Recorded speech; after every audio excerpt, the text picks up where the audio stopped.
Welcome r/Nuclearrevenge. Waste of life, mother executed by angry mob after doing unspeakable acts to her child. Got removed from entitled parents and people said I should post it here, so here we go. Alright everyone, this is a story passed down through the generations from my family, so while the title may seem rather extreme, this all happened a very long time ago. I was debating if this would fit here or somewhere else, though it should be fine here. It goes without saying, this did not happen to me, but rather my great-great-grandfather back when he was a child living in a semi-small town in Louisiana. Please keep in mind that the people in the town were very much so racist, given the time and area, though they hated the mother far more than her child. The main characters in this story are as follows: great-great-grandfather, GGF, GGF's father, GGGF, demon mother, DM, Adam, the victim, DM's other son, DMS, sheriff, TL, doctor at the bottom. Be warned, I'm not going to spare any of the graphic details. I will be telling the story exactly as I have heard it. Keep in mind, this is all word of mouth. I personally have not been able to confirm this story, but my family insists that this has happened. Our story takes place in the 1880s in a very small town in eastern Louisiana. GGF and his family had moved from their native country of Spain to the Americas to flee inter-family conflict, and had decided to settle with some other relatives. Within this small town there was just a few families that had established themselves there, one of which having been DM and her 2 children. DM had, at one point in her life, been a member of an extremely pro-nominal family in New Orleans, the woman actually being related to another famous murderer from the city, though distantly. From what GFF's family had been told, DM was a smart, though arrogant woman that had possessed an immeasurable amount of wealth, though lost it after her family disowned her for conceiving a child through adultery in her marriage. She had been married to a prominent doctor in the city, of which they had had one child, DMS, though when another child had been born, the husband had immediately called out adultery. DM's youngest son, Adam, had been born with caramel-colored skin and brown eyes, whereas both of his parents had eggshell white skin and blue eyes. After intense questioning, DM had confessed to having an affair with a local farmer, a man that had once been a slave, but freed after the Civil War. Her family immediately disowned her, her fortune stripped, and DM was about to be tossed out on the streets, but her mother had given her just enough money behind the family's back to allow DM to survive far away from the city, dead to the rest of her family except her uncle, the sheriff, and her mother. DM had taken her sons with her, and from GGF's first look it was extremely clear how horrible Adam had been treated. Adam and GGF had gone to the same school, a small schoolhouse that also functioned as the church, with DMS, and on day 1 GGF noticed DMS repeatedly smacking Adam on the back of the head, punching him in the gut, and tripping him in the mud, while away from the teacher's eyes. When GGF asked Adam about the abuse he had simply gotten the answer "because I'm GGF." Being an immigrant, and not knowing the customs of the town, had shrugged it off, and returned to playing. Months passed and the abuse continued. Adam would show up to school with black eyes, swollen lips, bruises, etc., and no one would do anything about it as the entire matter was considered a family matter, though even if someone had taken the initiative to confront DM about the abuse, she would meet them with the typical excuses of he gotten them while roughhousing, or he fell. One day though things changed so much that GGF and his family had gotten involved. Though GGF and Adam weren't good friends, they were the only 2 boys of age 6 at the time, so it was often that they would end up playing after school or during lunch. DMS did not like this one bit. DMS had come up to the 2 boys one day, and this is roughly the conversation that had taken place. DMS: well, I didn't know we had a lover here. What's your name, lover? GGF: I don't know what that means, but I'm GGF. You must be Adam's older brother, right? Adam: DMS, leave us alone. We are trying to eat lunch. DMS had apparently thought it was a good idea to toss both boys' food on the ground at this point, deciding that he had a new plaything to bully. DMS: and lovers like you 2 don't deserve to eat on tables. Go eat your food out of the dirt.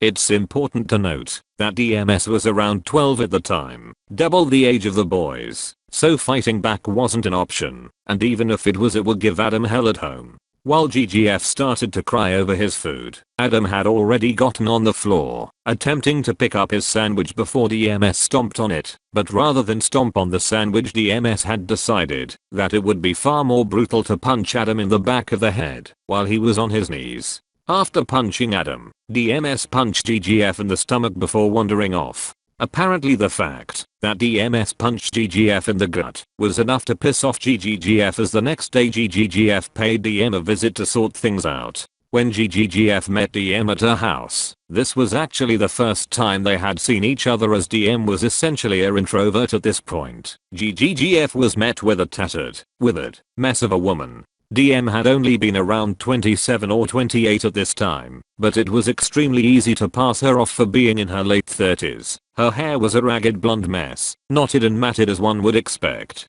Her face wore a permanent, withered scowl of someone who had fallen from their absolute apex, doomed to fade out of their own existence like a withering weed. Her once elegant gown had become nothing more than a tattered mess used to cover her obese form. DM had never gave GGF any respect even from the beginning, the argument ensuing before the first word could be spoken. DM, why did you make me get off my chair? Do you understand I don't want guests, or are you just stupid?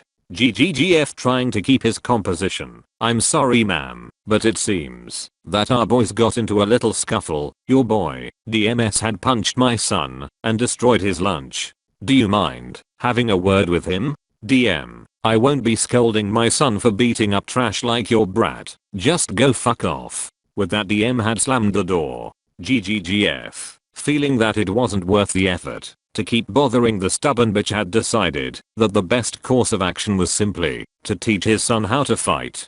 GGF had taught GGF some dirty tricks to disarm DMS, though GGF had never had to use them. The next day something odd happened. Adam was nowhere to be seen. And then the next. And then the next. When the teacher had asked DMS where Adam was, DMS had said that he was very sick, though when she had asked what his symptoms were, DMS kept contradicting himself. One more day passed before it happened. One of the stray dogs in the neighborhood had ended up with something peculiar in his greedy maw, and after one of the townsfolk pried it from the dog's maw, it was clear that it was a human rib, one small enough to be a child's. Dots were connected immediately, though due to the sheriff being the DM's uncle, the sheriff had decided that he would check on things himself. After a few hours, the sheriff reported to the townsfolk that Adam had just been buried the day prior, after dying of some unknown disease, the dog having dug up the child's rib somehow. No one bought it, though no one spoke in fear of any recoil an acquisition might have.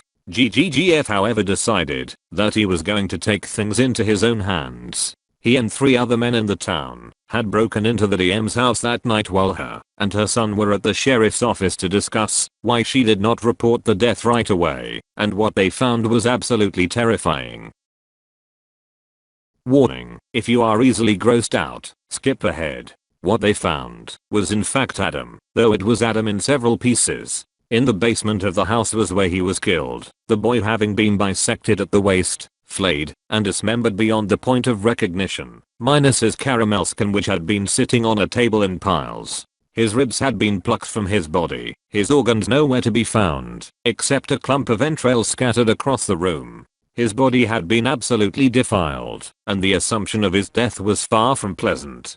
2 of the men stormed back to the town to spread the news as GGF returned to his family to tell his son that he would never see Adam again. Justice was swift and brutal. Just about every person in town stormed the sheriff's office, and just about every person demanded justice. The sheriff insisted that his niece be given a fair trial, while DM had broken down crying, 100 eyes sending unrelenting anger into her very soul as they outraged over the merciless crime she committed. In the middle of the chaos, DMS spoke up in a foolish attempt to protect his mother, saying that the only way that they would get their lives back was if the kid was dead, and that he ruined their lives. This foolish plea fell on deaf ears, only managing to fuel the rage of the mob as they stormed the room and grabbed all 3 of those inside. DM, DMS, and the sheriff were given no mercy, the crowd grabbing all three and beating all three mercilessly, DMS losing his life somewhere in the chaos. The remaining two were dragged to the top of the largest building and thrown off, though given it was only 2 floors the crowd had continued to beat and eventually stabbed the two until the life left them. And that was it. The three were buried in unmarked graves somewhere in the woods while Adam's remains were buried in the local cemetery. In all, 4 lives were destroyed over the greed of 2 people, both trying to recapture the life they once knew through the most extreme method possible, while one man who could have avoided his death protected his family in a futile last resort. TL. Dr. Horrible mother that abused her half-black son ended up killing her son in order to return to a higher standard of living. Her son who had a part in the murder, and her uncle who had protected her all die at the hands of an angry mob. Like I said at the beginning, this happened a very long time ago and everyone in the story are now deceased. I never got to meet my GGF obviously, but this story had been the collected accounts of the most tragic event that was witnessed by my family and the others in this town. If anyone manages to find any information about this story, please let me know, as I have been unable to validate the story myself, and I want to believe that my family did not make up this story as some sort of folklore. Thanks for reading, guys. Quick edit. So some of you guys have been asking about the dialogue.